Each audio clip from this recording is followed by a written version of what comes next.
everyone. If you manage real estate and you're a property manager or you just manage real estate that you own, you rent out yourself, either way, one of the biggest things that you can have is a nuisance calls that come in for heating and air conditioning. Now, what isn't a nuisance call? That might be, well, their AC is not working one day and you find that they put a couch right against the return if the return's down low. I've even seen where someone has purchased something with a big bag and the bag got sucked up to the return and it couldn't breathe. Guess what? It's not going to work. But here's the thing. Most of the time, you're going to have problems like emergency switches that are off. So if you have a forced air gas furnace, could be forced air oil with AC. Typically what happens, you have an emergency switch. It looks like a light switch and it has a red cover plate on it. Now this switch has to be on for the furnace to operate. Now, even if it's a gas furnace with AC, that emergency switch has to be on or nothing's going to work at all. And so a lot of times between November and the first part of January, we'll find that someone, they'll call with no heat or no heat in that case. Sometimes around June or July, we get this with the AC. But let's just say heating right now between November and the first part of January, and we have no heat. And that's because you have a lot of visitors between Thanksgiving and Christmas show up. And they go out into the garage where the furnace is located and they're trying to turn the garage light on. And guess what? The emergency switch is typically on the same wall as the light switch and it's up higher. So they're fumbling around looking for the light switch and bingo, they turn off the emergency switch. Now they find the garage light, go out in the garage, do what they were going to do. They come back in, turn the garage light off. And a couple hours later, house gets cold and there's no heat. And that's because someone turned off the emergency switch by mistake. So you want to make sure if someone calls and their heat's not working, especially if it was working fine and then suddenly it quit, ask them to look for the emergency switch. Now remember, you're only going to have one is if you have hydro forced heat, a gas furnace, or oil furnace, forced air, moving air. Now speaking of forced air, anything that moves air, you need to filter. And in most cases, you can't have air cleaners, but in most cases, you're going to have a filter grill.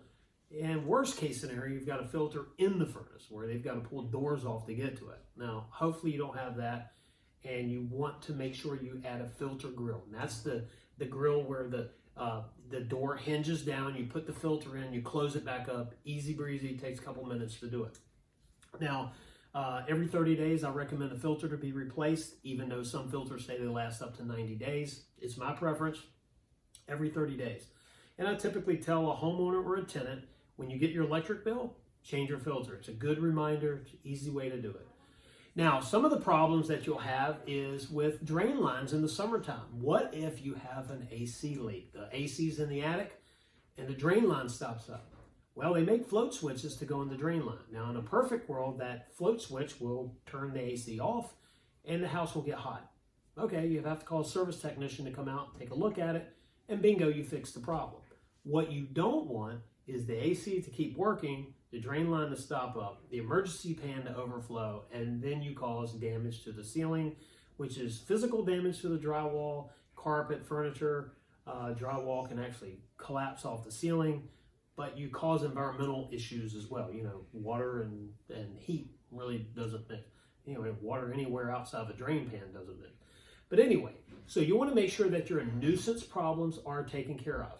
If a customer calls you for no heat or AC, check the filter, check the emergency switch. If they have a boiler, it's gas or oil, you probably still have an emergency switch located around the boiler. Now, if the boiler is located in eyesight of the electrical panel, you might not have one because some states don't require emergency switch when you can see the appliance and see the panel. I always like installing them.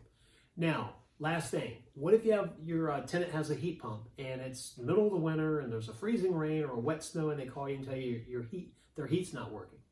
Well, first thing you want to do is have them look at the heat pump outside. And if it's iced up, solid block of ice, you want to have them switch it to emergency heat and use the emergency heat until the outdoor unit thaws.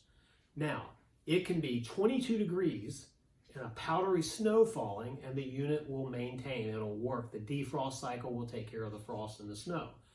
But 33, 34, 35 degrees, freezing rain, wet snow, it's just too much for it to defrost.